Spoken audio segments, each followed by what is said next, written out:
Have you ever stood outside a makeup store, watching the automatic doors slide open, and just frozen? Your heart is pounding, your palms are getting completely sweaty, and your brain is screaming at you to turn around, go back to the safety of your car, and just forget the whole thing.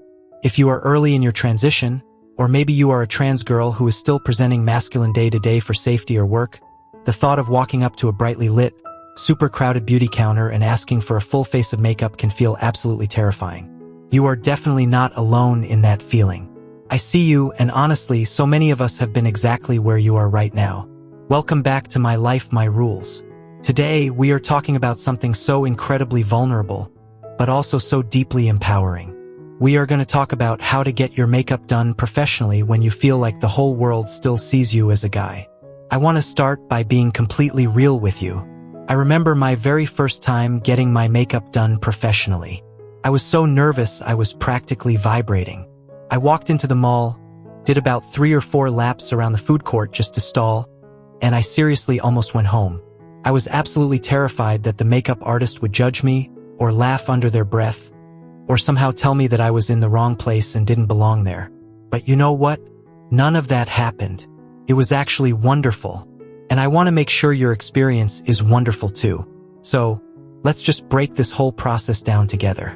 Grab a coffee, get cozy, and let's talk about how to navigate this milestone safely, confidently, and gorgeously. First things first, let's talk about setting yourself up for success before you even leave your house. The truth is, not every single makeup counter is created equal, but the industry is getting so much better and more inclusive every day. Your safest bets are usually the big, progressive retailers. Places like Sephora, MAC Cosmetics, or Ulta. These companies actually train their artists on inclusivity, and they see diverse faces every single day. But here is my absolute biggest tip for you, and this is a total game changer. Book your appointment online. When you book online, there is almost always a little notes section before you check out. Use it. You can literally write something simple like, "Hi, I am a trans woman early in my transition, and I'm looking for feminizing makeup tips." Or, "I am presenting male today, but I want to learn how to do a full feminine face." Putting it in writing takes so much pressure off your shoulders. By the time you actually walk in and sit in that chair, the artist already knows exactly who you are and what you need. You don't have to nervously explain yourself out loud in front of a crowded store while strangers walk by. It breaks the ice for you. Another great strategy if you are feeling really anxious is the buddy system. Bring a friend with you. Bring a girlfriend, a supportive family member, or a fellow queer friend who totally gets it. Having someone sit next to you, hype you up, and keep the conversation flowing can distract you from the nerves and make the whole experience feel like a fun outing instead of a scary test. Now, let's talk about the day of the appointment. Listen to me very closely right now. You belong there. I want you to repeat that to yourself in the mirror before you leave your house. You belong there. Makeup is for everyone, and you are a paying customer who deserves to feel beautiful, pampered, and respected. When you walk into that store, keep your head up. If you feel like people are staring, well, maybe they are. But honestly, most people are way too obsessed with finding their own perfect shade of concealer to care about what you are doing. And if anyone does happen to give you a weird look, remind yourself that their reaction is a reflection of their small, narrow world, not your beautiful one. You have every right to take up space at that counter. When you finally sit down in that magical, tall chair, communication is going to be your best friend. Your makeup artist is exactly that, an artist, and they really do want you to love their work. But they can't read your mind, so you have to guide them. Be super honest about where you are in your journey and what exactly you want to achieve. A lot of times, MTF girls go to a makeup counter and ask for full glam, but what they actually want is passing, everyday makeup that softens their features. Make sure you explain the vibe you are going for. If your main goal is learning how to color correct a 5 o'clock shadow, tell them that right away. Say, "Hey, beard shadow is my biggest insecurity right now. Can you please teach me how to neutralize it with a peach or orange corrector before foundation?" If you want to learn how to soften your jawline, or make your eyes look bigger and more traditionally feminine, ask them to talk you through their contouring and highlighting placement. A good makeup artist will absolutely love walking you through the steps. Think of it as a private masterclass, tailored completely just for your unique, beautiful face. I do need to keep it real with you for a second, though. Getting your makeup done can actually trigger a bit of gender dysphoria while it's happening, especially in those early stages of transition. When they put that little cape around you, pull your hair back tight, and you're just sitting there staring at your bare face in those harsh, bright ring lights, it can be really tough. And halfway through the process, before the whole look comes together, you might look in the mirror and panic. We call it the ugly phase of makeup, and honey, everybody goes through it.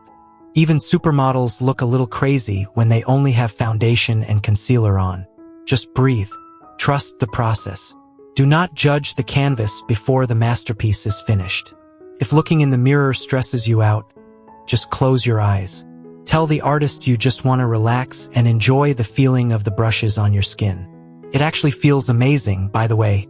Just let yourself be pampered and take a little mental vacation. But what if the artist is doing something you really don't like? This is so important. You are allowed to speak up. If they are going way too heavy on the foundation and it's looking cakey, or if they give you a super harsh, thick Instagram eyebrow that makes you feel more masculine instead of less, just gently say something. You can say, hey, I think I'd prefer a much softer brow, or can we shear out this foundation a little bit so it looks more natural? You will not hurt their feelings. They are professionals. They want you to leave their chair feeling confident, not like you're wearing a heavy mask that doesn't fit who you are inside. And then, finally, comes the absolute best part of the whole day, the reveal. When they finally turn your chair toward the mirror, you open your eyes and you see her. Or you see the true, authentic you shining through for the very first time. It is such an incredibly powerful, emotional moment. I have seen girls literally burst into happy tears right in the middle of a busy Sephora. And it is the most beautiful, purest thing in the world. Let yourself feel that joy. Soak it in. Take a million selfies in the good lighting. Ask the artist to write down the exact products they used, especially your perfect foundation shade and that color corrector, because those are the holy grail items you will want to buy today. You absolutely do not have to buy every single thing they used on you because trust me, that gets expensive really fast. But pick up those core essentials that made you feel the most affirmed and confident. This whole experience, going out and doing this, is about so much more than just eyeliner and lipstick. It really is. It is about claiming your identity in a very public space. It's about allowing yourself to be taken care of and realizing that the world can actually be a safe, welcoming place for you to explore exactly who you are. The first time you do it is always the hardest, I promise you that. The next time you go, you will walk in there like you own the place. And before you know it, you will be the one doing your own makeup in your bathroom mirror every morning, blending like a total pro, and feeling absolutely unstoppable as you face the day. So, let's just do a quick recap. Do your research and book your appointment online with a little note to ease your anxiety before you even arrive. Bring a friend if you need that extra boost of courage. Walk into that store knowing deep down that you deserve to be there. Be crystal clear with your artist about your goals, especially when it comes to feminizing techniques like color-correcting shadow and softening your features. Trust the messy middle of the makeup process, and most importantly, advocate for what makes you feel beautiful. You are doing amazing. Just taking this step, even thinking about taking this step, is incredibly brave. I am so proud of you.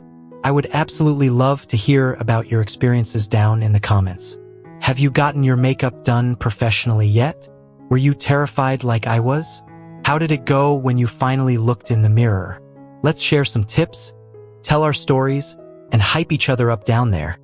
Because this community is all about supporting one another through every step of this journey. If this video helped you feel a little more confident today, please give it a big thumbs up, and don't forget to subscribe to My Life, My Rules for more honest, open conversations about our beautiful, messy, wonderful queer lives. I will see you all in the next video. Stay gorgeous, be kind to yourself, and keep living by your own rules. Bye!